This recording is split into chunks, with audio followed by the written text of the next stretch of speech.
सभी को good morning, सभी को शुभ प्रभात। Rekha ji good morning.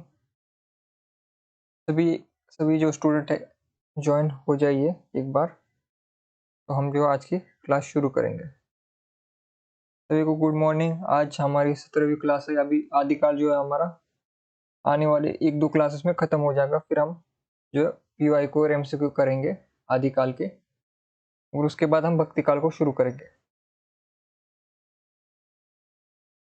ठीक है। पिंकी जी गुड मॉर्निंग। रेखा जी, पिंकी जी, सभी को गुड मॉर्निंग। तो आज हमारी 17वीं क्लास है। विगत 16 क्लासों में जो है हमने हिंदी साहित्य लेखन पद्धति और आदिकाल पढ़ा है। आदिकाल हमारा अभी समाप्त होने वाला है, और फिर हम पीवाई को एमसीक्यू करेंगे और भक्तिकाल की शुरुआत करेंगे।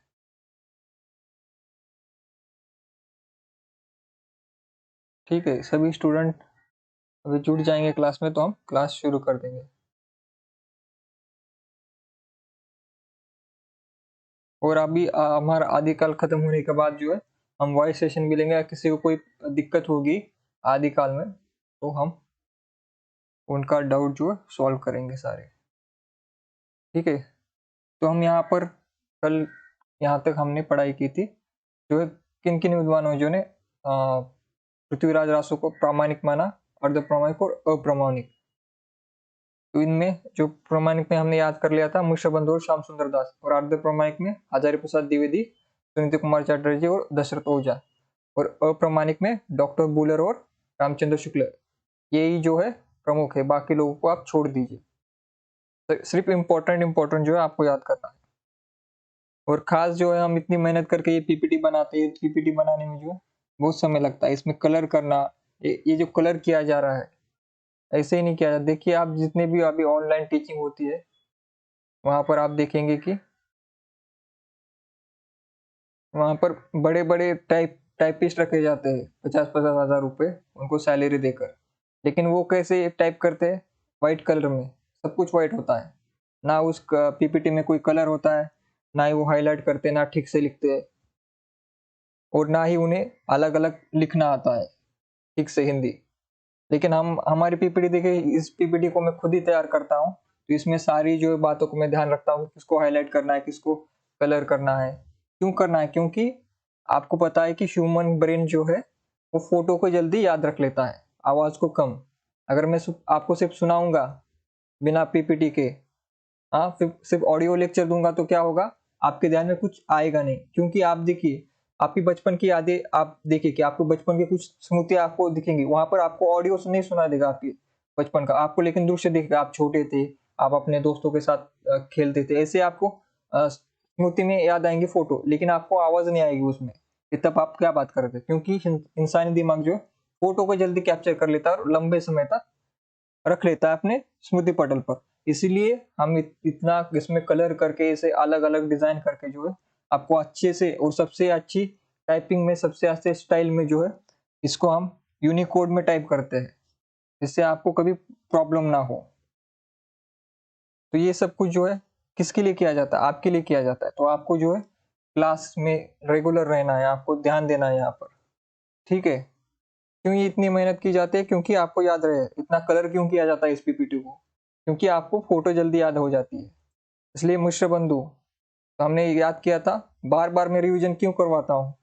मुझे फास्ट पढ़ाना भी आता है, मैं 1-2-3 क्लासेस में आदिकाल खत्म कर सकता हूँ, लेकिन मैंने नहीं किया। क्योंकि आपका एक बार टॉपिक खत्म होने के बाद आपको कभी किसी जरूरत ही ना पड़े आदिकाल को कभी देखने की। तो मिश्र बंधु और श्याम सुंदर दास प्रामाणिक में आते हैं। अर्ध प्रामाणिक में आपको हजारी प्रसाद द्विवेदी, सुनीति कुमार चटर्जी और दशरथ ओझा याद रखना है। रामचंद्र शुक्ल ने जाली कहा था, ये भी याद रखना है। रामचंद्र शुक्ल ने हिंदी का प्रथम कवि किसे, प्रथम महाकवि किसे माना है?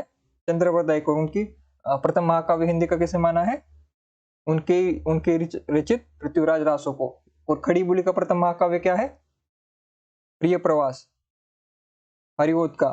लेकिन प्रिय प्रवास को भी वहां पर, जैसे यहाँ पर भी शुक्ल जी ने अप्रामाणिक माना है, वहां पर भी खड़ी बोली के प्रथम महाकाव्य को भी उन्होंने महाकाव्य नहीं माना। तो ये जो फैक्ट्स दोनों को कनेक्ट करके आपको याद रखना है, एंड कंफ्यूजन भी आपको दोनों में नहीं होना चाहिए।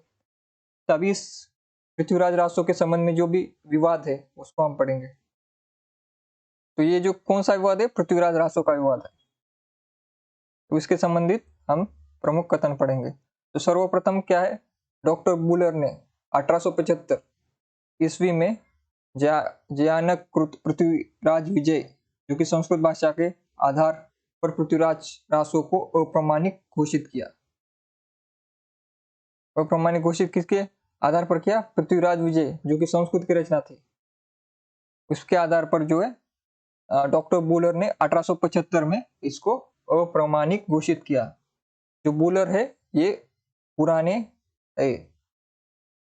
आपको इनका समय याद रखना, ये पुराने हैं,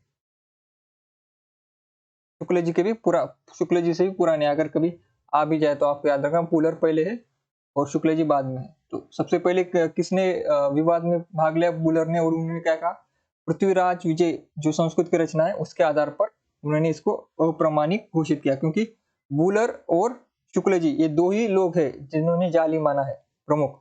बाकी लोग भी है यहाँ पर, मुंशी देव प्रसाद और कविराज श्यामल दास और गौरी शंकर हीराचंद ओझा, लेकिन ये इंपॉर्टेंट नहीं है। लेकिन ये दो जो इंपॉर्टेंट है, हमने कल भी स्टार किया था इन्हें, तो इतना आपको याद हो जाए तो भी काफी है। तो इसके बाद मोहनलाल विष्णुलाल पांडे के अनुसार इसकी तिथियों में वास्तविक तिथियों से 90-91 वर्षों का अंतर सायास किया गया है। इस प्रकार उन्होंने आनंद संवत की परिकल्पना की। तो इन मोहनलाल विष्णुलाल पांडे ने क्या कहा है कि 90 साल का जो अंतर दिखाई देता है, यानी कि जो घटनाएं घटी थी पृथ्वीराज चौहान के साथ, तो उनकी जो तिथि है, एक्चुअल तिथि, उससे जो है रचना में 90 साल आगे की तिथियां दिखाई देती है, ऐसा मोहनलाल विष्णुलाल पांडे कहते हैं। इसके बाद प्रमुख कथन किसका आ रहा है, हजारी प्रसाद द्विवेदी। हजारी प्रसाद द्विवेदी हमारे लिए प्रमुख है। इसकी रचना चुक्की संवाद में हुई थी। जिन सर्गों में यह शैली नहीं मिलती उन्हें प्रक्षिप्त मानना चाहिए। इससे वे अंश ही प्रक्षिप्त सिद्ध होते हैं जिनमें इतिहास विरुद्ध तथ्य है।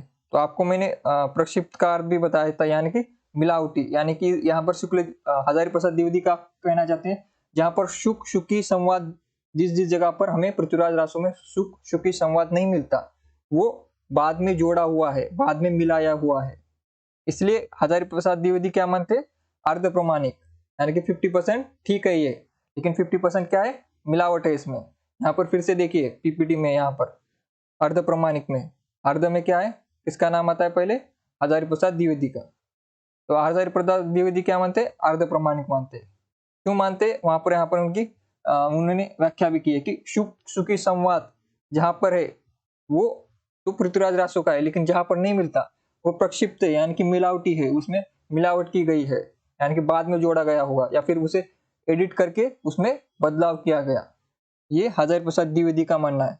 इसी के कारण वो क्या कहते हैं कि आदि प्रमाणिक आदि जाली है, यानी कि उसमें कुछ भाग जो है चंद्र बरदाई ने ही लिखे हैं, लेकिन कुछ भाग जो है बाद में जोड़े गए हो सकते हैं, ऐसा हजारी प्रसाद द्विवेदी का मानना है। लेकिन शुक्ल जी का मानना है कि पूरी जाली है, और किसका मानना है, बुलर का मानना है कि पूरी तरह से जाली है, नकली है।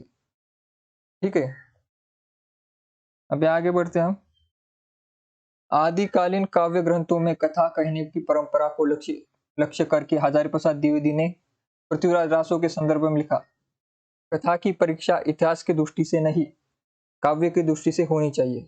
देखिए यहाँ पर काफी इंपॉर्टेंट और अच्छा कथन जो है द्विवेदी जी कह रहे हैं कि कथा की परीक्षा क्या है, कथा की परीक्षा इतिहास की दृष्टि से नहीं, काव्य की दृष्टि से होनी चाहिए।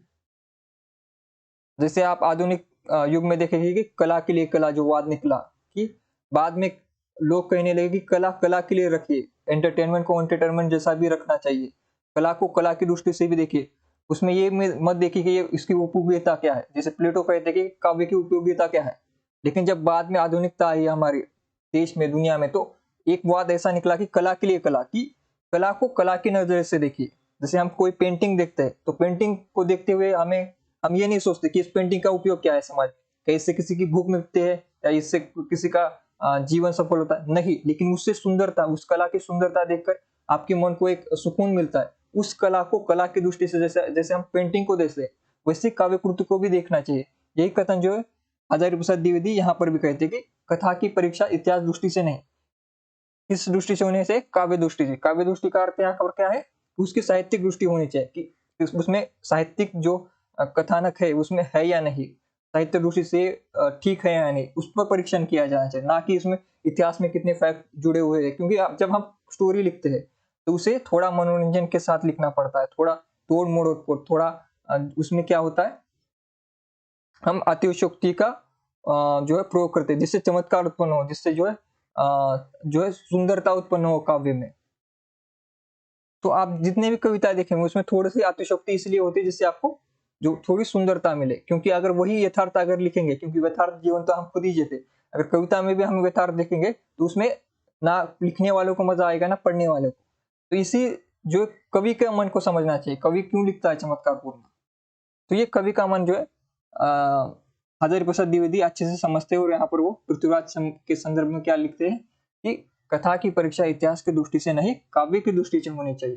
पुरानी कथा है, काव्य ही अधिक है, इतिहास वे एकदम नहीं है। तो शुक्ल यहाँ पर द्विवेदी क्या कहते हैं कि पुरानी कथा क्या है, काव्य ही अधिक है, इतिहास वे एकदम नहीं। इतिहास का अर्थ क्या है यहाँ पर? यानी कि यथार्थ से जुड़ा हुआ, यानी कि फैक्ट से जुड़ा हुआ। फैक्ट यहाँ पर नहीं है, फैक्ट्स यहाँ पर पुरानी रचनाओं में नहीं है। वहां पर क्या है? सुंदरता, काव्य की सुंदरता है, तो उसे उस सुंदरता की तरह देखिए। जैसे हम पेंटिंग को उसकी सुंदरता के लिए देखते हैं, जैसे हम पिक्चर देखते हैं, कोई मूवी देखते हैं, तो वहां पर हीरो 10 लोगों को मारता है, आपको पता है एक हीरो 10 को नहीं मार सकता, लेकिन उसकी एक सुंदरता है, उसमें आपको एक मनोरंजन मिलता है। तो वो उस मनोरंजन के भाव से भी आपको आदिकाल की रचनाओं को देखना चाहिए, उस कवि की कला को देखना चाहिए, कितनी उसमें ताकत है, काव्य शब्दों की ताकत, उस शब्दों की उस ताकत की बारे में आपको तारीफ करनी चाहिए, ना कि उसे इतिहास के साथ जोड़कर ये देखना चाहिए कि हाँ इसका तो इस महीने में इस तारीख को हुआ था, लेकिन तुमने 10 दिन बाद क्यों लिखा, तारीख क्यों चेंज कर दी। इससे आलोचना ना करे। ये किसका कहना है? द्विवेदी का। ठीक है, आगे पुरातन प्रबंध संग्रह में इस ग्रंथ के कुछ छंद संग्रहित है, जिससे इसकी प्राचीनता प्रमाणित होती है। यानी कि ये भी प्राचीन ग्रंथ, ये प्रमाणित कैसे होता है? पुरातन प्रबंध संग्रह में इसकी जो है कुछ छंद हमें मिलते हैं, जिससे देखकर हम कह सकते हैं कि ये पुरानी जो है रचना है, क्योंकि उसके कागज से ऐसे। अब हम अगर रिसर्च करेंगे साइंस में तो कागज की लाइफ भी हमें पता चलती है क्या कब लिखी गई है। इसके बाद आचार्य शुक्ल क्या कहते हैं? माना कि रासो इतिहास नहीं है। देखिए, माना कि रासो इतिहास नहीं है, काव्य ग्रंथ है, पर काव्य ग्रंथों में सत्य घटनाओं में बिना किसी प्रयोजन की उलटफेर नहीं किया जाता। यहाँ पूरा ग्रंथ वास्तव में जाली है। पेश जो द्विवेदी का कथन है ये किसके खिलाफ है? शुक्ल जी के खिलाफ।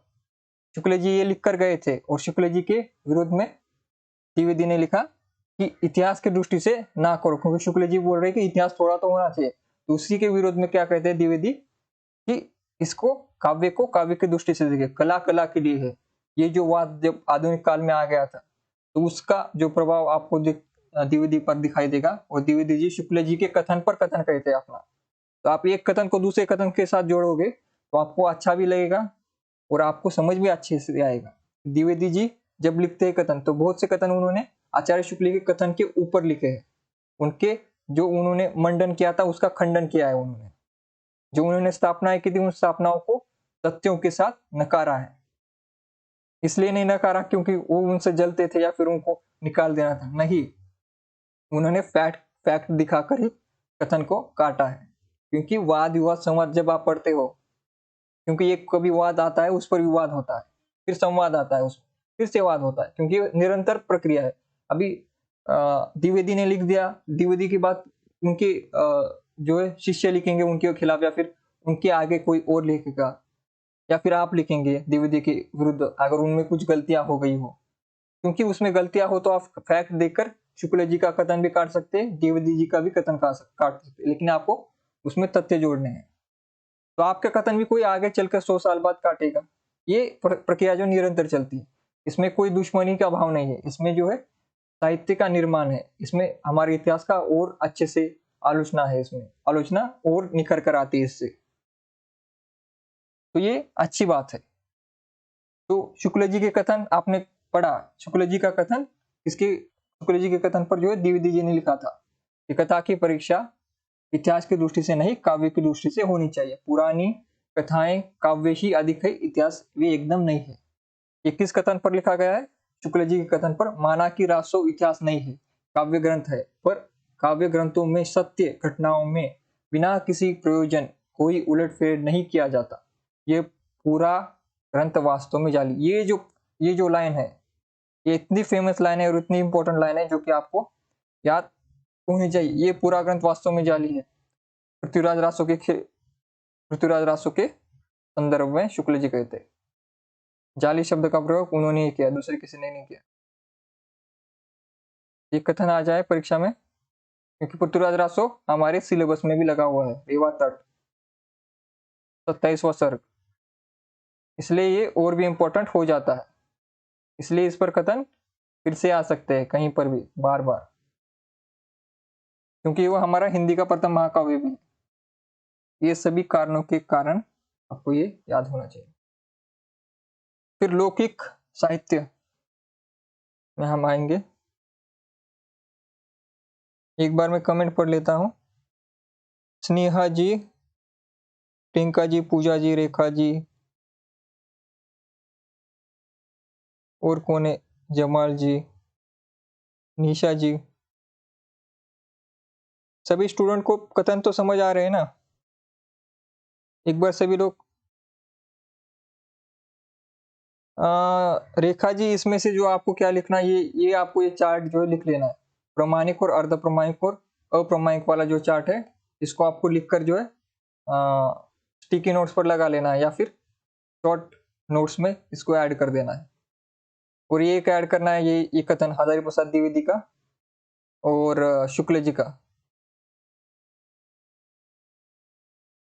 ये जो शुक्ल जी का कथन है यहाँ पर, और ये और जो यहाँ पर पहले हजारी प्रसाद द्विवेदी का था। तो आपको सिर्फ शॉर्ट नोट्स निकालने हैं इसमें से जो इंपॉर्टेंट है।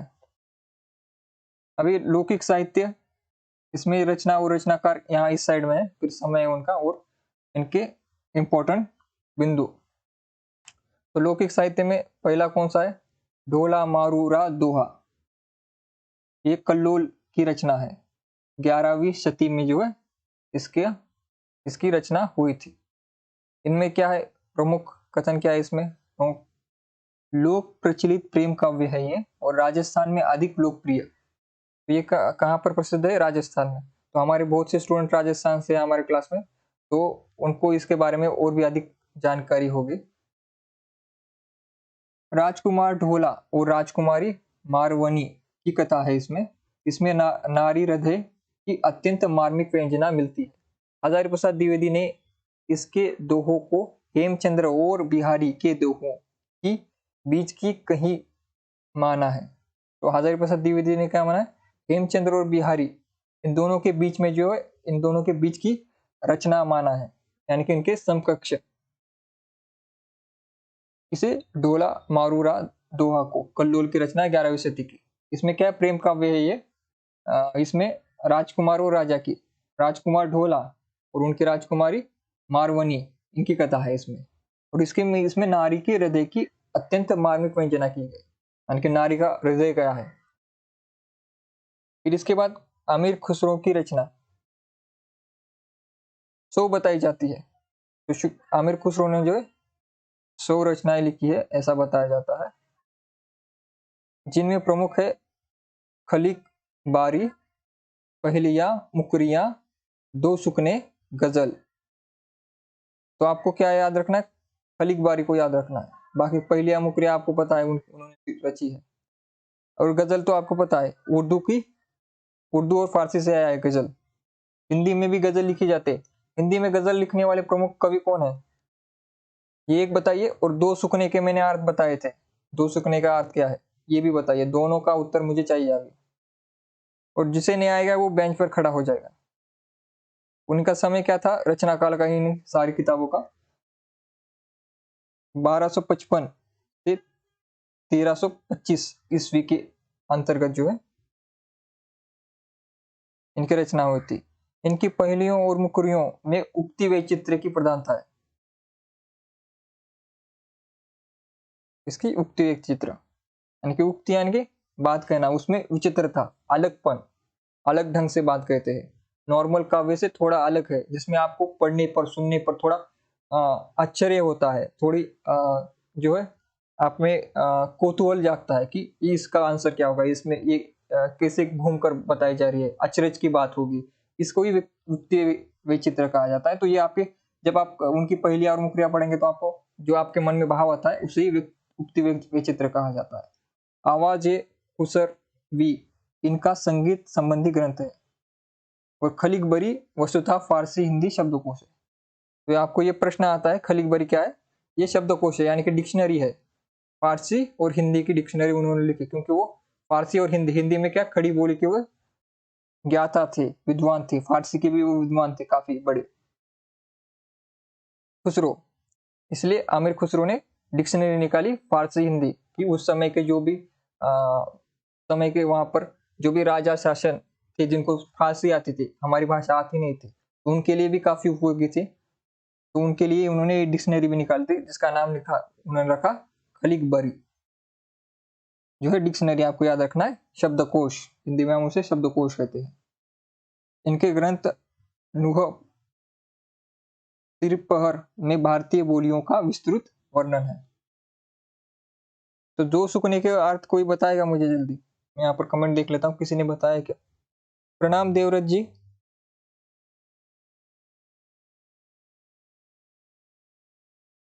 दुष्यंत, हाँ। जमाल जी ने उत्तर दिया है, सीमा जी ने उत्तर दिया है, सही है। रेखा जी ने उत्तर दिया है, नेहा जी ने भी उत्तर दिया है कि दुष्यंत कुमार जो है हिंदी गजलों में सबसे प्रमुख है हमारे लिए। और उनकी गजल संग्रह का नाम क्या है? क्या है उनके गजल संग्रह का नाम? साये में धूप। लेकिन मैंने प्रश्न क्या पूछा था? और एक प्रश्न पूछा था, यदि दो सुकने हैं, दो सुकने, इसका अर्थ क्या है? दो सुकने का अर्थ क्या है? मुझे उसका अर्थ चाहिए, क्योंकि मैंने आपको बताया था।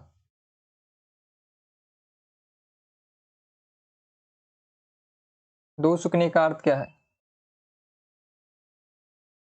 परीक्षा में आ जाएगा, दो सुकने का अर्थ क्या है पूछा जाएगा, तो क्या करेंगे आप?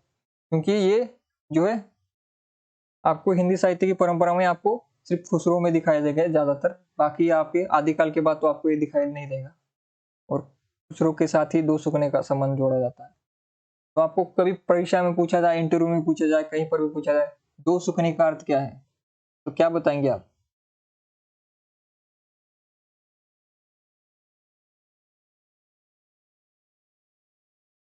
जी सिंह जी, हिंदी में गजल लिखने वाले प्रमुख कवि दुष्यंत कुमार जी थे। साए में दुख उनकी गजल संग्रह है। भूल गए आप? जल्दी कोई कमेंट करेगा दो सुकने का अर्थ, या फिर मैं बताऊं? तो मैंने जब पढ़ाया था तो 2-3 बार मैंने रिवीजन करवाया था दो सुकने का क्या है, क्योंकि स्पीड से पढ़ाने के बाद ऐसा होता है कि अब हम इतने धीरे से पढ़ा रहे हैं फिर भी आपको जो बात याद नहीं आ रही। अगर स्पीड से पढ़ाएंगे तो एक दो पोर्शन भी आपके सही नहीं होंगे, तो किसी काम का नहीं है सिलेबस खत्म करना अगर आपकी बेसिक ही तैयारी ना हो। तो दो सुकने का मैं अर्थ बता देता हूँ। दो सुकने का अर्थ ये है कि दो कथन होते हैं। कथन कितने होंगे? दो कथन होंगे, और दोनों का उत्तर क्या होगा? उत्तर एक होगा। इसका उदाहरण देता हूं मैं, जैसे समोसा खाया खाया क्यों नहीं और जूता पहना क्यों नहीं। दोनों का उत्तर है तलाना था। यानी कि समोसा अगर आप तेल में नहीं तलोगे और जूते के जो निचला भाग है उसमें अगर तलाना हो तो आप जूता पहन नहीं सकते, तलाना हो तो जूते का। और अगर समोसे को भी अगर हम तेल में ना तलाए तो उसे हम खाने योग्य नहीं समझते या फिर खाया नहीं जा सकता। तो ऐसे दो कथन, पहला कथन क्या है? समोसा खाया क्यों नहीं, और दूसरा कथन क्या है? जूता पहना क्यों नहीं। उत्तर क्या है? तलाना था। दोनों का उत्तर जब यहाँ एक आता है तो उसे दो सुकने कहा जाता है। ऐसी जो पहेलियां होती है उनको क्या कहते हैं? दो सुकने। कि दो कथनों का एक अर्थ नहीं, दो कथनों का एक उत्तर जब आता है, दो कथन खुसरो देंगे, उसका एक ही उत्तर देना है आपको और एक ही शब्द में आएगा, उसे दो सुकने कहते हैं। तो अभी किसी को डाउट है इसमें? काफी सिंपल है ये, कि दो कथनों का एक ही उत्तर आएगा, तो वहां पर हम उसे दो सुकने कहेंगे। तो नाम में ही उसका उत्तर है दो सुकने, इसलिए उसका नाम दो सुकने है। ठीक है, इसके बाद आपको भूलना नहीं है किसी को भी।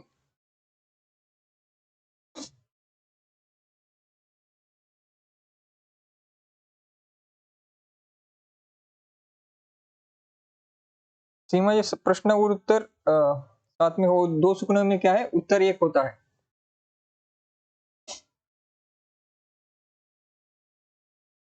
यहाँ पर बसंत विलास आगे की रचना है, रचनाकार अज्ञात है इसके, यानी कि कौन है इसके रचनाकार हमें पता नहीं।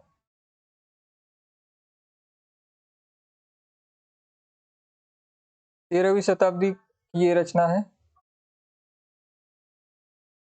इसमें बसंत और स्त्रियों पर बसंत के विलासपूर्ण प्रभाव का मनोहरी अंकन, इस श्रृंगारिक काव्य का संपादन माता प्रसाद गुप्त ने किया है, और 84 दोहों ही वास्तविक माना, 84 दोहों को ही वास्तविक माना है। इसका समय 13वीं सदी है। इसकी भाषा क्या, इसकी भाषा है, भाषा से ही पिंगल सरस ब्रज भाषा का रूप मिलता है। यहाँ पर क्या है, पिंगल भाषा में लिखी गई ये रचना है।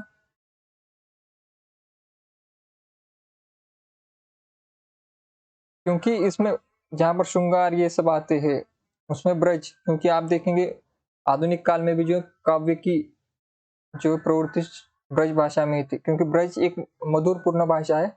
इसमें श्रृंगार जो है काफी अच्छे से लिखा जा सकता है, इसलिए कृष्ण जी के इतने सारे सुंदर वर्णन जो है ब्रज भाषा में किए गए, क्योंकि ब्रज भाषा, अगर आपको कोई सुंदर मधुर गीत लिखने हो तो ब्रज भाषा काफी प्रभावपूर्ण है। इसलिए यहाँ पर भी जो है बसंत विलास में किस भाषा का प्रयोग किया गया, ब्रज भाषा का। यानी कि ब्रज भाषा हमने पढ़ा था, ब्रज भाषा क्या है, पिंगल। जब आप ब्रज में ब्रज भाषा मिश्रित हो जाती है तो वो पिंगल हो जाती है। और इसका बसंत विलास का संपादन किसने किया, माता प्रसाद गुप्त ने किया है। उसमें 84 दोहों को उन्होंने स्थान दिया है, वास्तविक माना है। इसमें है क्या, बसंत और स्त्री पर बसंत के विलासपूर्ण प्रवाह का मनोहरी अंकन किया गया। जब बसंत ऋतु आता है तब स्त्रियों के मन पर क्या प्रभाव होता है, उनमें क्या बदलाव आता है, और ये सभी श्रृंगारिक रूप में यानी कि प्रेम के रूप में दिखाया गया है बसंत के बारे में। इसके बाद विद्यापति, विद्यापति 14वीं सदी, इनकी श्रृंगार भक्ति परक मुक्तक काव्य है। कौन सा, विद्यापति पदावली। इसके रचनाकार कौन है, विद्यापति है। रचनाकार आपको पता है, नाम से यहाँ पर लिखा हुआ है, फिर से हम लिख देते हैं यहाँ पर। विद्यापति की रचना है ये, 14वीं सदी में लिखी गई थी। श्रृंगार भक्ति परक मुक्तक काव्य, श्रृंगारिक भक्ति है लेकिन कैसी है, श्रृंगारिक है। श्रृंगारिक भक्ति परक मुक्तक काव्य है, जिसके पदों की मादकता को निराला ने नागिन की लहर कहा। नागिन की लहर, नागिन ऐसे, नागिन कैसे होती है, डसती है। तो देखिए किसने कहा है, निराला। निराला यानी कि कौन, सूर्यकांत त्रिपाठी निराला, सरोजमती, राम की शक्ति पूजा, बांधु न नाव इष्ठाव बंधु, इन सभी रचनाओं के रचनाकार जो कि आपके सिलेबस में है, छायावाद के आधार स्तंभ निराला, महादेव वर्मा के भाई माने हुए, तो यही निराला है। इनकी बेटी की मृत्यु पर उन्होंने शोक गीत लिखा था, जो कि हिंदी का सबसे प्रमुख और सबसे सुंदर शोक गीत है। कौन सा, सरस्वती। और उन्होंने सरस्वती, माँ सरस्वती की वंदना भी लिखी है। ठीक है,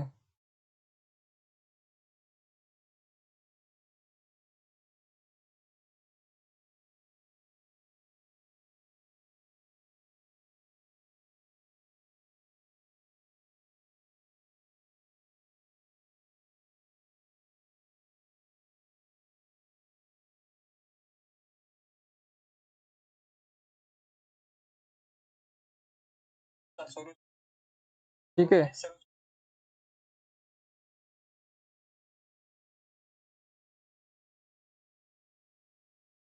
तो इसके बाद हम आगे बढ़ते हैं। तो नागिन की लहर किसने कहा है? निराला ने कहा है। किसको? विद्यापति की पदावली को। तो विद्यापति की पदावली क्या है? श्रृंगार भक्तिपरक मुक्तक काव्य है। बेनीपुरी ने विद्यापति की पदावलियों को जीव और परमात्मा के संबंध का माना। जीव और परमात्मा, जीव यानी कि हम इंसान, परमात्मा यानी कि ईश्वर के संबंध का माना, यानी कि आत्मा का परमात्मा से मिलन। इस पर बेनीपुरी कौन है? श्री राम वृक्ष बेनीपुरी। उनकी कौन सी रचना है हमारे सिलेबस में? माटी की मूर्ति। माटी की मूर्ति। अभी सभी लोग नागिन नागिन, लहर लग गई नागिन की, शायद सभी को। सिंह जी, कौन कौन कर रहा है कमेंट? सिंह जी ही कर रहे हैं नागिन का। सिंह जी, पदों की मादकता, मादकता को आप भली भांति समझते हो, सभी को पता है मादकता का अर्थ क्या होता है। ठीक है सिंह जी, मादकता यानी कि श्रृंगार परक एकदम। जैसे आजकल आप देखते हो मादकता भरे गीत संगीत, वही है मादकता। पदों में मादकता का अर्थ वही है कि ऐसे पद जिसमें जो है श्रृंगारिकता काफी ज्यादा हो, स्त्री पुरुष के संबंधों का काफी मादक पूर्ण जो है प्रयोग किया गया। मादक का अर्थ होता है नशा। मादक पदार्थ क्या होते हैं? जैसे शराब हो गया, ड्रग्स हो गया, इसे मादक कहा जाता है। तो जब कविता में मादकता आ जाती है, कविता में स्त्री पुरुष के संबंधों को मादकता पूर्ण दिखाया जाता है, तो उसे मादकता पूर्ण पद कहा जाता है। ठीक है। तो जैसे आप आजकल की फिल्मों में देखते हो, बॉलीवुड में जो सॉन्ग होते हैं, ये सभी जो है इसी प्रकार के हैं। ठीक है।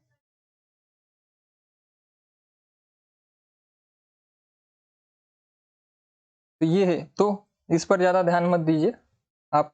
नागिन की लहर निराला ने कहा था और बेनीपुरी ने क्या कहा था? जीव और परमात्मा के संबंध का माना विद्यापति की पदावली को। 14वीं शताब्दी में लिखी गई थी, श्रृंगार भक्तिपरक मुक्तक काव्य है। ठीक है, आगे बढ़ते हैं हमसे। तो उपयुक्त चारों काव्य ग्रंथों एवं कवियों की भाषा प्राकृत की रूढ़ियों से कुछ या लगभग मुक्त है। कौन से चार ग्रंथ है ये? विद्यापति की पदावली, बसंत विलास जिसके रचनाकार अज्ञात है, और आमिर खुसरो की पहलियां मुकरियां, और दो सुकने गजल, और क्या है? खलीक बरी, क्या है वो? डिक्शनरी है, और ढोला मारूरा दोहा कल्लोल की रचना। ये क्या है? लौकिक साहित्य। लौकिक साहित्य का अर्थ क्या है? लौकिक का अर्थ होता है लोक से, जनता से, जनता की भाषा में लिखे गए, जनता की भाषा में लिखे गए, जनता के मनोरंजन के लिए लिखे गए, जनता के ज्ञान के लिए सरल भाषा में जब लिखा जाता है तो उसे लौकिक साहित्य कहा जाता है। क्योंकि खुसरो खड़ी बोली में लिखते थे, और खुसरो कहाँ के थे? दिल्ली के, वर्तमान जो दिल्ली है आज की, तो वहां के ही खुसरो थे। वहां की खड़ी बोली है, जो आज हम मानक हिंदी मानते हैं, वो भाषा दिल्ली के आसपास बोली जाने वाली एक बोली है। तो उन्होंने अपनी बोली में वहां के लोकल लैंग्वेज में लिखा था, इसलिए वो लौकिक साहित्य में चला गया। विद्यापति ने अपने जो वहां के अपने लौकिक साहित्य पूर्वी बोली में लिखा था, क्योंकि वो बिहार के थे, तो वहां पर पूर्वी हिंदी, जो कि वहां की, जहां पर उन्होंने रचनाएं लिखी वहां की लोकल भाषा वही थी। तो अगर वो लोकल भाषा में कोई रचना लिखता है तो उसे क्या कहा जाता है? लौकिक साहित्य, आदिकाल में। ठीक है। तो इनमें ये चार रचना है: विद्यापति की पदावली, बसंती विलास, आमिर खुसरो की रचनाएं, और ढोला मारू रा दोहा कल्लोल की। तो ये क्या है? प्राकृत की रूढ़ियों से, प्राकृत की रूढ़ियों से यानी कि प्राकृत की अंतिम अवस्था क्या है? अपभ्रंश, उसकी रूढ़ियों से क्या है? लगभग मुक्त है। जबकि तीनों गद्य ग्रंथों की भाषा पर प्राकृत की रूढ़ियों का प्रभाव मिलता है। गद्य के तीन ग्रंथों से आशय है राहुल बेल, उक्ति व्यक्ति प्रकरण और वर्ण रत्नाकर। ये जो है इन पर रूढ़ियों का प्रभाव मिलता है, लेकिन बाकी जो काव्य लिखे गए उसमें रूढ़ियों का यानी कि प्राकृत का प्रभाव नहीं दिखाई देता। लेकिन जब हम गद्य की तरफ देखते हैं, वहां पर प्राकृत की भाषा का प्रभाव दिखेगा।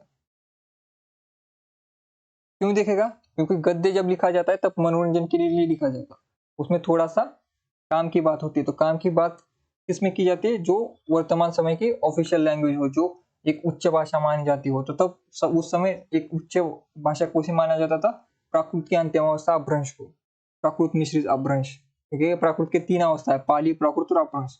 तो वो वहाँ की उस समय की जो है स्टैंडर्ड लैंग्वेज थी। आज की स्टैंडर्ड लैंग्वेज क्या है? खड़ी बोली। अगर आपको कोई सीरियस ग्रंथ लिखना होगा तो आप किस में लिखेंगे? खड़ी बोली में लिखेंगे। लेकिन अगर आपको एक प्रेम पूर्ण श्रृंगारिक रचना आज भी करनी होगी तो आप ब्रज भाषा की तरफ जाएंगे। अगर कृष्ण पर गीत लिखना हो तो किस तरफ जाएंगे? आप ब्रज पर जाएंगे, क्योंकि उसमें मिठास है। तो वहां भी वही कल्चर था, उस समय भी, अभी भी वही कल्चर।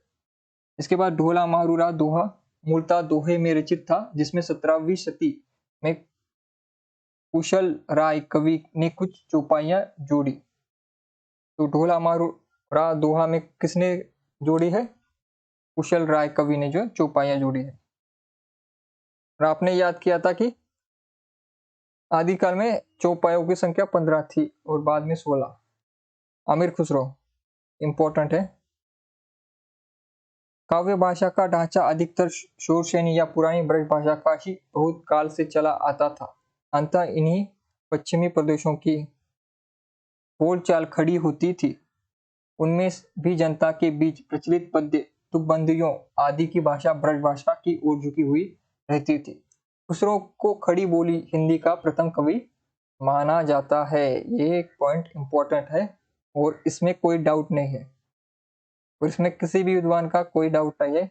कभी भी पूछा जाए तो आपको यही कहना है, दूसरा कोई उत्तर आएगा नहीं। खड़ी बोली की शुरुआत जो है खुसरो से ही मिलते हैं हमें, इसमें कोई डाउट नहीं है किसी का भी। तो आपको कभी पूछा जाए कि खड़ी बोली की हिंदी के प्रथम कवि कौन है, तो कोई भी डाउट नहीं रखना है आपको, खुसरो का नाम लेना है आपको।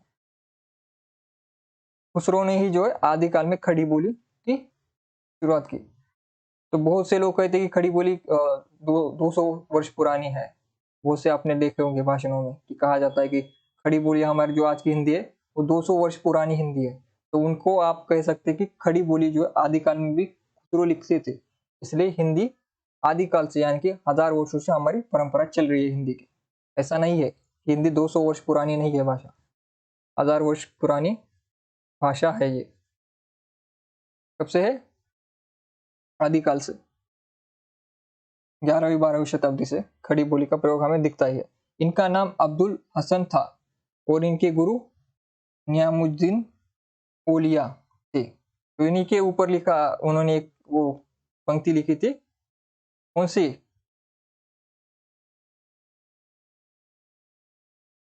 गोरी सोवे सेज पर मुख पर डाले केस, चल खुसरो अपने घर। ये जो पंक्तियां है उन्होंने अपने गुरु पर लिखी थी जब गुरु की मृत्यु हो गई थी। तो ये प्रश्न भी आता है, उस पर आपको नायिका बी का कुछ नहीं लगाना है, गुरु लगाना है, क्योंकि उन्होंने गुरु पर लिखी थी गुरु की मृत्यु के बाद। गोरी सेवे सेज पर, सेवे सेज पर यानी कि वो उनके गुरु मर चुके हैं, और सेज पर यानी कि जब मरने के बाद सेज पर मृत्यु देह कर रखा जाता है, उनके सर पर जो है कपड़ा डाल दिया जाता है, कफन डाल दिया जाता है। तो उसी पर लिखा था खुसरो ने, गोरी सोए सेज पर मुख पर डाले केस। तो ये गुरु पर लिखा गया था, ये भी आपको याद रखना है। ठीक है। संगीत में ये कव्वाली, तराना, गायन शैली और सितार के जन्मदाता माने जाते हैं। तो देखिए काफी विद्वान थे। कव्वाली जो आपको पता है कव्वाली गाई जाती है, और तराना, गायन शैली और सितार। सितार आपको पता है ऐसा ही होता है, गिटार की तरह दिखता है या फिर वीणा की तरह दिखता है सितार। ऐसा छोटा सा होता है, लेकिन वीणा से थोड़ा छोटा होता है। ऐसे ऐसे इसमें ऐसे बजाया जाता है उसको, सितार को। ठीक है। सितार के जो ये जन्मदाता थे, कव्वाली की भी इन्हें जन्मदाता कहा जाता है, और तराना गाना शैली के भी जो इन्हें जन्मदाता माना जाता है। इन्हें खुसरो को, और खुसरो खड़ी बोली हिंदी के प्रथम कवि भी माने जाते हैं। ठीक है। इनके गुरु का नाम आपको याद रखना है, निजामुद्दीन ओलिया। गुरु निजामुद्दीन ओलिया जो इनके गुरु थे, ये भी आपको याद रखना है। फिर अमीर खुसरो को निम्न उपाधियों से नवाजा गया है। तोताए हिंद, अलाउद्दीन खिलजी। अलाउद्दीन खिलजी आपको पता है, शासक। अलाउद्दीन खिलजी के संपर्क में रहे थे कौन? खुसरो। तो अलाउद्दीन खिलजी आपको पता है कौन है। तो उन्होंने क्या कहा था? तोता ए हिंद कहा था, यानी कि हिंदुस्तान हिंदी भाषा के तोता है। तोता का अर्थ यहाँ पर क्या लिया जाता है कि हिंदी भाषा का प्रचार करने वाला, हिंदी भाषा में बोलने वाला, हिंदी का बड़ा कवि। यहीं से तोता ए हिंद शब्द आया है, तोता ए हिंदी। और फिर कवियों में राजकुमार, प्रसिद्ध इतिहासज्ञ डॉक्टर ईश्वरी प्रसाद द्वारा इन्हें कहा गया था कवियों में राजकुमार, यानी कि पोएट में ये क्या है? प्रिंस है। ये सारे पोएट में प्रिंस है। फिर अवधि का प्रथम कवि राम कुमार वर्मा द्वारा। तो इन्होंने थोड़ी अलग बात की है। अवधि का प्रथम कवि कहा है राम कुमार वर्मा, ये याद रखना है। और वो खुसरो ने खुद को तोता ए हिंद भी कहा है। तोता ए हिंद भी खुसरो पर ही आता है। तोता ए हिंदी और तोता ए हिंद और हिंदवी शब्द का भी प्रयोग जो है इन्होंने ही किया था। हिंदवी शब्द जो है, हिंदवी शब्द का अर्थ होता है बोलचाल की हिंदी।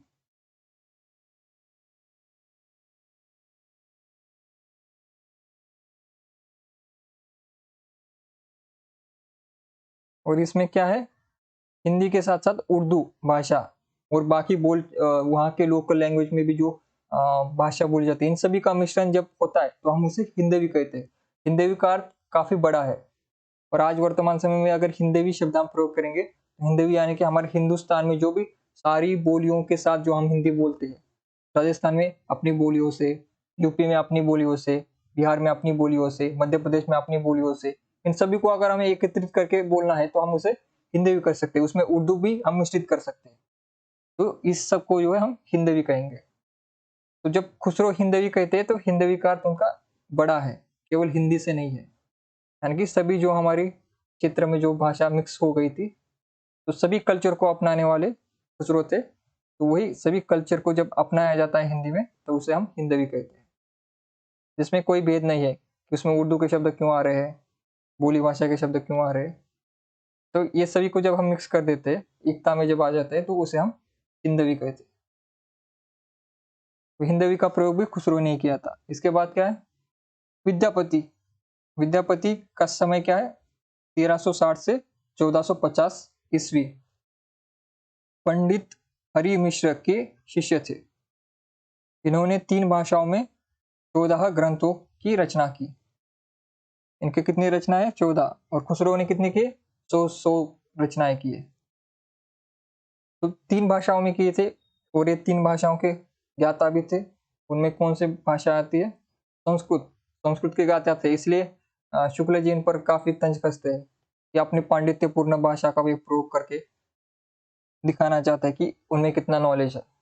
तो संस्कृत के ज्ञाता थे अवध, जो कि अपभ्रंश से ही घिसकर आगे जो भाषा बन गई थी अवध। और मैथिली। मैथिली कोकिल किसे कहा जाता है? मैथिली किस क्षेत्र की भाषा है, बोली है?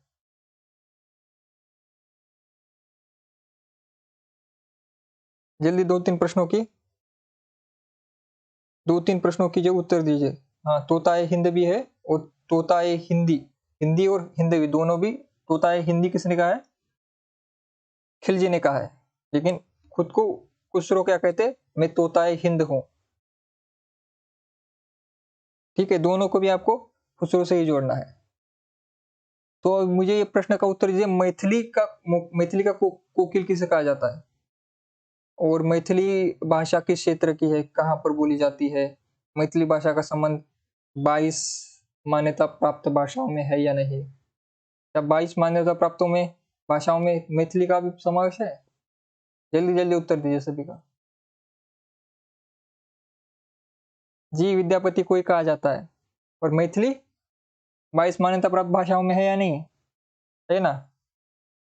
हाँ हाँ, विद्यापति, सीमा जी ने, रेखा जी ने, सभी ने उत्तर दिया है।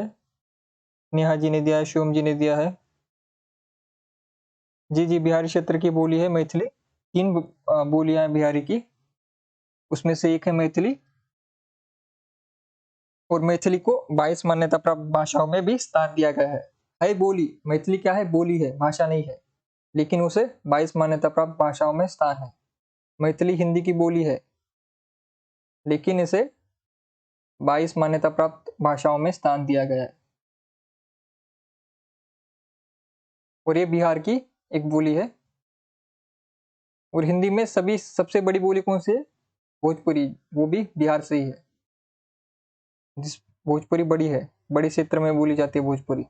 आप देखेंगे यूपी में काशी से लेकर पूरे बिहार में लगभग जो है ज्यादा जगहों पर जो है भोजपुरी भाषा का प्रयोग किया जाता है। आप में से भी ज्यादातर जो स्टूडेंट बिहार या फिर यूपी के, उनकी भी मातृभाषा मातृबोली जो है बिहार या भोजपुरी ही होगी। तो भोजपुरी काफी बड़ी बोली है, हिंदी में ज्यादा जगहों पर बोली जाती है और समझी जाती है। तो यहाँ पर संस्कृत में क्या लिखा है उन्होंने? शैव सर्वस्व सार। शैव सर्वस्व सार क्यों लिखा? क्योंकि आपको पता है विद्यापति कौन थे? विद्यापति शैव थे। विद्यापति क्या थे? ये विद्यापति ये शैव थे। शैव संप्रदाय से विद्यापति थे। शैव संप्रदाय यानी कि भगवान शिव को आराध्य मानने वाले मनुष्य, जनता, वो शैव संप्रदाय में आते हैं। तो उन्होंने भगवान शिव की स्तुति में शैव सर्वसार नाम की रचना लिखी संस्कृत भाषा में। फिर गंगा वाक्यावली, दुर्गा भक्ति तरंगिनी, भू परिक्रमा, दान वाक्यावली और पुरुष परीक्षा, विभाग सार और लिखनावली, गया पत्तक, लक वर्ण कृत्य, ये सभी क्या है? उनके संस्कृत में लिखे गए ग्रंथ है। इसमें से आपको शैव सर्वस्वार ये इंपॉर्टेंट है। बाकी भू परिक्रमा इसको एक याद कर लीजिए, और गंगा वाक्यावली इसको, बाकी को छोड़ दीजिए। और ये पुरुष परीक्षा एक इंपॉर्टेंट है। पुरुष परीक्षा, इसके काफी प्रश्न आते हैं एमसीक्यू में। पुरुष परीक्षा किसकी रचना है? तो विद्यापति की है।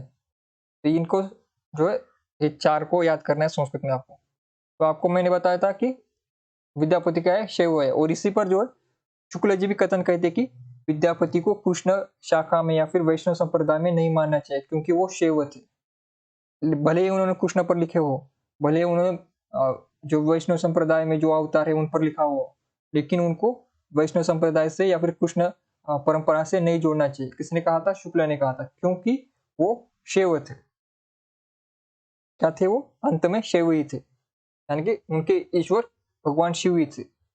भले उन्होंने दूसरे ईश्वरों पर काव्य रचना की हो, लेकिन उन्हें कृष्ण परंपरा में, राम परंपरा में या फिर वैष्णव संप्रदाय की परंपरा में नहीं मान सकते हम। ये शुक्ल जी का वाक्य है विद्यापति के लिए, ये भी आपको याद रखना है। विद्यापति की पदावली अत्यंत प्रसिद्ध है। यह भक्ति परक रचना है या श्रृंगार परक, इसे लेकर विद्वान विभिन्न वर्गों में विभक्त है। इसके संदर्भ में उल्लेखीय बिंदु इस प्रकार है। तो विद्यापति की पदावली जो कि काफी प्रसिद्ध है, इसी रचना से जो इनकी कीर्ति काफी बड़ी है। और आध्यात्मिक चश्मे के ये बात भी जो है विद्यापति के लिए शुक्ल जी ने कहा था, ये भी आपको याद रखना है। तो विद्वानों में क्या मतभेद है इसमें? पदावली में प्रार्थना और नचारी के अंतर्गत पदों में दुर्गा, गंगा, जानकी, शिव, कृष्ण की आराधना गीत अंततः बहुत से विद्वानों ने इन्हें भक्त कवि माना है, क्योंकि इसके पदावली में कौन? माँ दुर्गा और माँ गंगा, यानी कि नदी कहाँ पर है? यूपी में है। जानकी कौन है? जनक की पुत्री। जनक की पुत्री जानकी कौन है? जानकी जल्दी कमेंट कीजिए।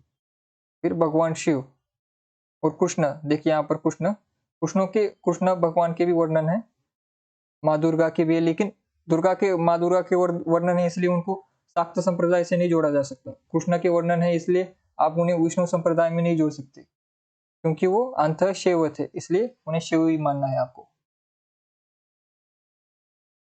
इसलिए पदावली में क्या कहा है? भक्त कवि माना है। पदावली में, क्योंकि प्रार्थना है इसमें। गंगा जी की, दुर्गा जी की, जानकी जी की, शिव भगवान शिव की, कृष्ण जी की, सभी की जो है इसमें आराधना है। मिथिला में इन्हें कोई वैष्णव भक्त कवि नहीं मानता। मिथिला यानी कि जहाँ के ये थे, मिथिला क्षेत्र बिहार में, कोई इनको वैष्णव भक्त कवि नहीं मानता, जबकि बंगाल में मानते हैं। यहाँ पर बंगाल में इन्हें वैष्णव भक्त माना जाता है। ठीक है। फिर आचार्य रामचंद्र शुक्ल के अनुसार विद्यापति के पद अधिकतर श्रृंगार ये ही है, जिनमें नायिका और नायक राधा कृष्ण है। विद्यापति को कृष्ण भक्तों की परंपरा में नहीं समझना चाहिए। यही वाक्य मैं आपको बार बार समझा रहा था। उनके पदों में राधा कृष्ण का वर्णन है, लेकिन आपको उन्हें शिव ही मानना होगा। ठीक है, इसमें कोई डाउट नहीं है ना। और जो ये श्रृंगार शब्द है, हिंदी में जो है जितने भी फॉन्ट है उसमें श्रृंगार शब्द टाइप नहीं होता। तो श्रृंगार शब्द जब आप लिखेंगे तो ऐसा लिखना होता है, श्रृंगार। ये भी आपको याद रखना चाहिए। यहाँ पर कोई डंडी नहीं होती, यहाँ पर जो नीचे है ना, यहाँ पर कोई डंडी नहीं होती, इस जगह पर ये नहीं होती। यहाँ पर श्रृंगार जब हम लिखते हैं तो यहाँ पर ये जो है डंडी यहाँ पर नहीं होती। ऐसा लिखना है आपको श्रृंगार लिखते समय, वरना वर्तनी की गलती हो जाएगी। और ऐसा टाइप नहीं होता श्रृंगार हिंदी कीबोर्ड में, इसलिए इसे यहाँ पर ऐसे लिखा गया है। एक तो टाइपिंग में जब आप लिखते हैं तो श्रृंगार ऐसे लिखा जाता है या फिर ऐसे लिखा जाता है, ये दोनों ही प्रकार जो गलत है। जब आप किताब में लिखेंगे, हाथ से लिखेंगे, तो आपको इस प्रकार से श्रृंगार लिखना है। ठीक है।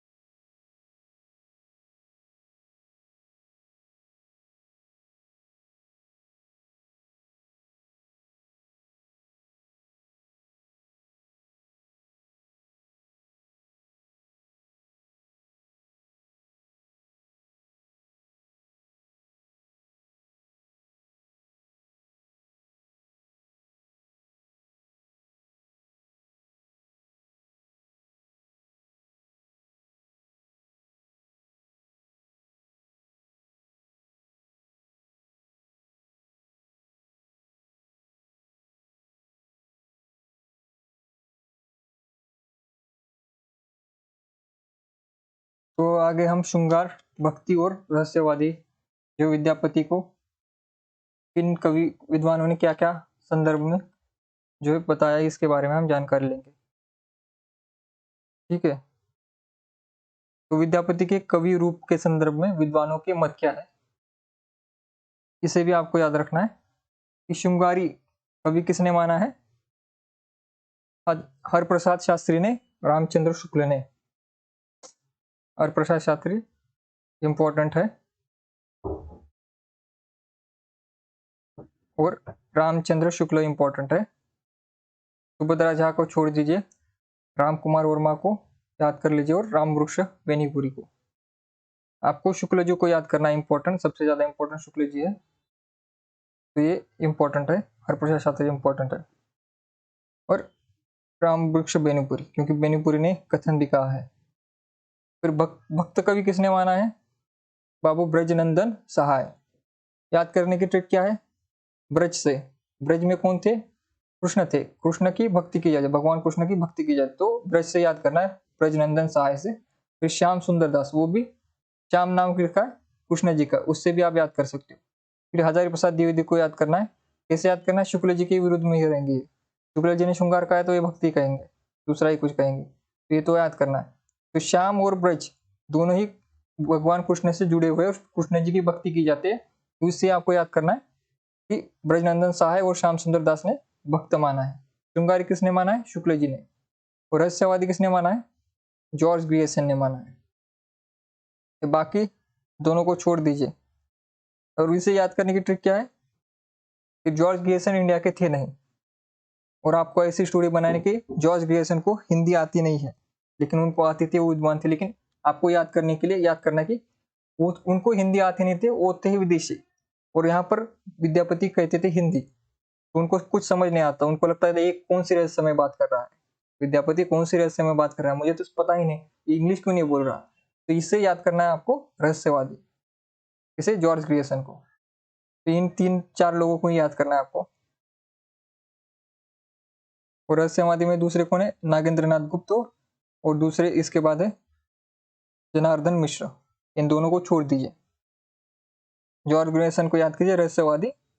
और भक्ति में क्या याद करना है? ब्रज और श्याम सुंदर। श्याम कृष्ण जी का नाम है, ब्रज के वो वासी थे, उनकी भक्ति की जाती है, उससे भक्ति याद करना है। और श्रृंगारिक शुक्ल जी ने कहा है। ठीक है।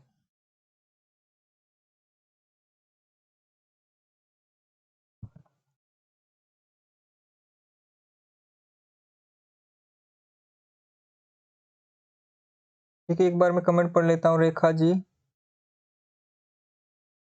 ठीक है, शुक्ल जी और राम कुमार वर्मा श्रृंगारिक रहस्यवादी जॉर्ज ग्रियर्सन। सभी लोग कमेंट कीजिए। किसी को कोई डाउट हो अभी, क्योंकि हमें आगे बढ़ना है। इनका संबंध शैव संप्रदाय से था। किनका? विद्यापति का। मैं बार बार कह रहा हूं, पूछूंगा विद्यापति कौन से संप्रदाय से? शैव संप्रदाय। एक दिन में आपको सारे संप्रदाय पढ़ा देता हूं। जो हमारे भारत में 5 संप्रदाय है, जो आपको किताब में कहीं मिलेंगे नहीं, मैं आपको अलग से कभी पढ़ा दूंगा, अगर आपको इच्छा हो तो, संप्रदाय समझना हो तो आपको। तो इनका संबंध शैव संप्रदाय से था। हिंदी में इन्हें कृष्ण गीति परंपरा का प्रवर्तक माना जाता है, जबकि हरप्रसाद शास्त्री ने इन्हें पंचदेव उपासक माना। पंचदेव उपासक क्या है? 5 देवों की उपासना करने वाले। उसमें भगवान कृष्ण और शिव जी आएंगे, फिर देवी दुर्गा आएगी, यानी कि देवी का रूप। इन सभी 5 देवों का जो है उपासना करने वाले हरप्रसाद शास्त्री ने माना। और ये हिंदी में इन्हें कृष्ण गीति परंपरा का प्रवर्तक माना जाता है, यानी कि कृष्ण की भक्ति करने की परंपरा में इन्हें माना जाता है। इनका प्रवर्तन किया कृष्ण भक्ति का, कृष्ण गीति का। लेकिन वो शैव थे, उन्हें कृष्ण भक्ति पर काम भले ही किया हो जीवन में, लेकिन उनको शैव संप्रदाय से ही मानना है। बच्चन सिंह ने इन्हें जातीय कवि कहा है। ये इंपॉर्टेंट कथन है, परीक्षा में आएगा। जातीय कवि, जहां हिंदी में शब्द जातीय आता है, उसका अर्थ कास्ट से नहीं है कि आपकी कौन सी कास्ट है, मेरी कौन सी कास्ट है, वो वाली जाति नहीं है। ये शब्द जातीय कवि बच्चन सिंह के अंदर आएगा आपको। फिर बाद में आप रामविलास शर्मा के ग्रंथों में भी आप देखिए जातीय शब्द आएगा, हिंदी जातीय कवि। तो यहाँ पर जातीय कवि का अर्थ क्या होता है कि अपने क्षेत्र की भाषा में रचना करने वाला महान कवि जो होता है, उसे जातीय कवि कहा जाता है। उसमें कास्ट का कोई संबंध नहीं है, किस कास्ट से हो, इसका कोई संबंध नहीं है। इसका संबंध अपने क्षेत्र, अपनी जगह, अपनी भूमि में, अपनी भाषा में, अपनी बोली में श्रेष्ठ कविता, श्रेष्ठ रचना करने वाले व्यक्ति को ही ये जातीय कवि का जो पद मिलता है। बच्चन सिंह ने इन्हें क्या कहा? जातीय कवि का। फिर निराला ने पदावली के पदों को नागिन की लहर, फिर से आ गया, आपको याद करना, नागिन की लहर किसने कहा है? नागिन की लहर कहा है हजारी प्रसाद द्विवेदी ने। श्रृंगार रस के सिद्ध वाक कवि कहा है। श्रृंगार रस के सिद्ध वाक कवि किसने कहा है? हजारी प्रसाद द्विवेदी ने। लेकिन हजारी प्रसाद द्विवेदी ने इन्हें क्या माना है? भक्त कवि माना है, ना कि श्रृंगारिक। देखिए, कथन श्रृंगारिक कहा है, लिखा है, लेकिन कवि क्या माना है उन्होंने? भक्त कवि माना। यहाँ पर देखिए, भक्त हजारी प्रसाद, श्याम सुंदर दास और ब्रज नंदन सहाय के नाम आते। शुक्ल जी ने इन्हें श्रृंगारिक कहा है। शुक्ल जी इनको आध्यात्मिक या फिर भक्ति के कवि नहीं मानते, इसलिए वो आध्यात्मिक चश्मे वाला वो कथन कहते हैं। फिर विद्यापति को मैथिली कोकिल, कोकिल, अभिनव जयदेव, कवि शिखर, कवि कंठहार, कवि रंजन, हेलन कवि, दशावधान और पंचान इत्यादि उपाधियों से विभूषित किया गया है। ये सारी इंपॉर्टेंट नहीं है। इंपॉर्टेंट क्या है? ये सबसे ज्यादा इंपॉर्टेंट पहली है, मैथिली कोकिल।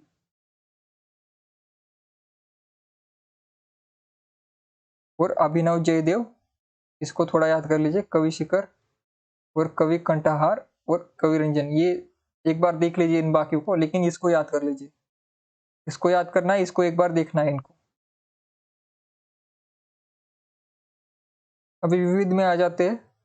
पृथ्वी चंद्र की मातृ का प्रथम अक्षरा दोहारा को प्रथम बावनी काव्य माना जाता है। डिंगल शब्द का सर्वप्रथम प्रयोग जोधपुर के कवि राजा बंकीदास की कवि 32 का संवत था, ईस्वी में नहीं है ये, 1817 विक्रमी संवत में हुआ था। विक्रमी संवत यानी कि हिंदू कैलेंडर है ये हमारा, जो अंग्रेजी कैलेंडर से 57 वर्ष जो है आगे है।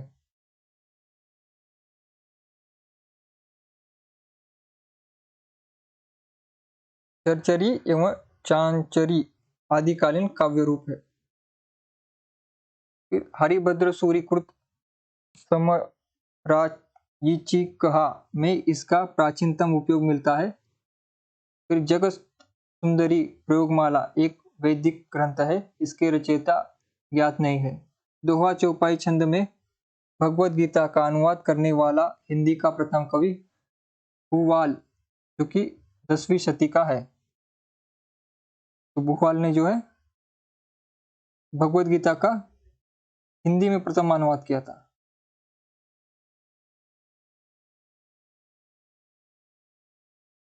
भगवत गीता का पहला अनुवाद किसने किया है? भूवाल ने किया है। हिंदी का प्रथम कवि है जिसने अनुवाद किया है दोहा चौपाई छंद में। याद रखना है आपको।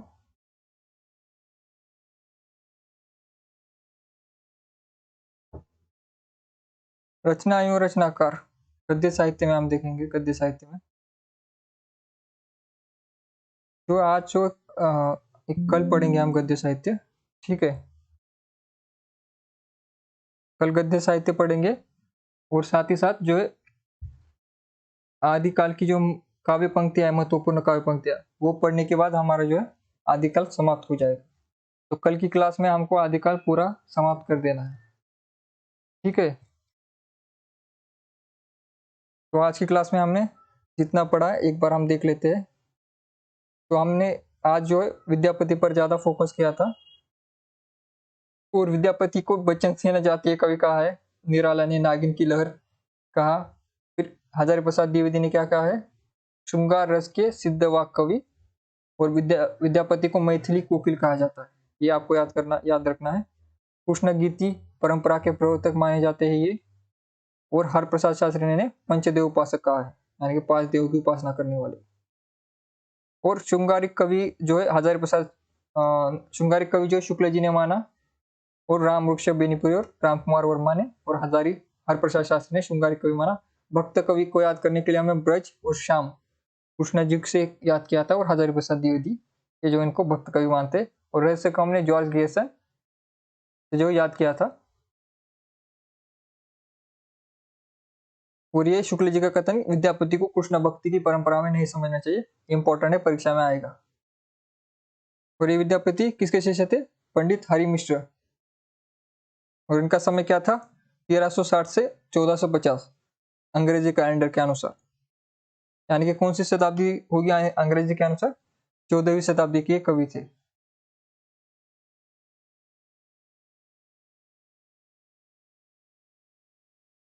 और खुसरो को खड़ी बोली हिंदी का प्रथम कवि माना जाता है। और कव्वाली, तराना गायन और सितार की जन्म जाता है। सितार जो एक वाद्य यंत्र है जो कि गिटार की तरह दिखाई देता है या फिर वीणा की तरह दिखाई देता है। सितार छोटा सा होता है, उसके जन्म जाता है खुसरो। और तोता ये हिंदी, अलाउद्दीन खिलजी ने इन्हें कहा था। कवियों में राजकुमार जो है इन्हें ईश्वरी प्रसाद द्वारा कहा गया था। और अवधि का प्रथम कवि राम कुमार वर्मा थे। ये थोड़ा अलग है, इसलिए थोड़ा अलग से याद करना है। अवधि से जोड़ा गया राम कुमार वर्मा द्वारा इन्हें। तो याद कैसे करना है? अवध के कौन थे? भगवान श्री राम अवध के ही तो थे। अवध शब्द अयोध्या और अवध ये किससे निकले हैं? तो याद करना है राम कुमार वर्मा अवधि का प्रथम कवि। अगर खुसरो के बारे में आएगा तो क्योंकि अवध के राम जी थे, तो वहां से आपको याद करना है राम कुमार वर्मा। तोताए हिंद आए या फिर तोताए हिंदी, कुछ भी आए, तोताए के साथ कुछ भी आए, हिंदी आए, हिंदवी आए, हिंदुस्तानी आए, सबका संबंध आपको खुसरो से ही जोड़ना है, ठीक है। ये आमिर खुसरो। फिर हमने ढोला मारूरा दोहा जो कि लौकिक भाषा में लिखा गया रचना है, ये भी हमने पढ़ा है। बसंत विलास पढ़ा हमने। विद्यापति की पदावली जो कि श्रृंगारिक है। अमीर खुसरो की पहेलियां, मुकरिया और दो सुकने गजलें, ये सभी क्या है, लौकिक काव्य में आते हैं, लौकिक साहित्य में। ये हमने पढ़ा था। और यहाँ पर हमने शुक्ल जी के कथन पढ़े थे, जिसे आपको लिख लेना है। और ये हमने इससे पहले हमने विवाद पढ़ा था। किसका विवाद पढ़ा था? पृथ्वीराज रासो का विवाद। इसमें सबसे पहले कौन आते हैं? डॉक्टर बूलर।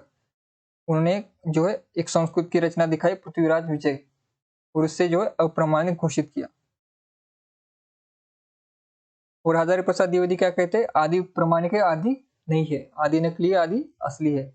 उसमें जहां पर सुख सुखी संवाद आता है वो ओरिजिनल है, और बाकी का जो भी जहां पर संवाद नहीं आता वो मिलावटी है। ये किसने कहा था? हजारी प्रसाद द्विवेदी ने, क्योंकि वो अर्ध प्रमाणिक मानते हैं इसे। और प्रमाणिक में आपको याद है मिश्र बंधु और श्याम सुंदर दास मानते हैं। और अप्रमाणिक में क्या मानते हैं? बूलर और रामचंद्र शुक्ल। ये हो गए चंद्र बरदाई। और इससे पहले हमने रासो शब्द की उत्पत्ति पढ़ी थी, किससे है। और इससे पहले हमने ये सारी रचनाएं पढ़ी थी। ठीक है, आदि कल हम कल खत्म कर देंगे। कल हम पंक्तियां पढ़ेंगे। तो एक बार अभी मैं कमेंट पढ़ लेता हूँ सभी के।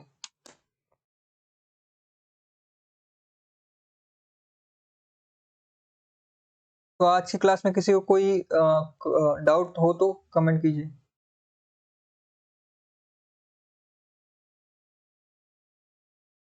नेहा जी, गायत्री देव सिंह जी, देवव्रत जी, पिंकी जी, किसी को कोई डाउट हो तो वो कमेंट कर सकता है। ठीक है, किसी को कोई डाउट हो तो कमेंट कर सकता है।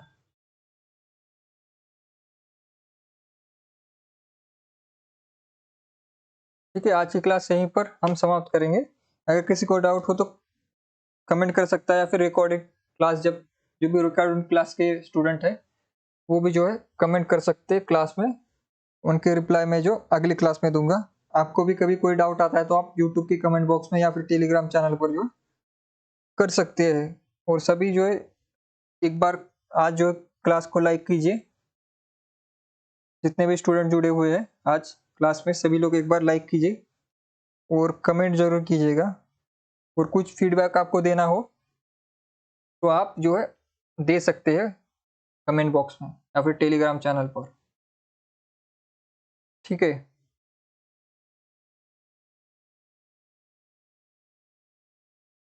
आज की क्लास यहीं पर हम समाप्त करते हैं। सभी को प्रणाम।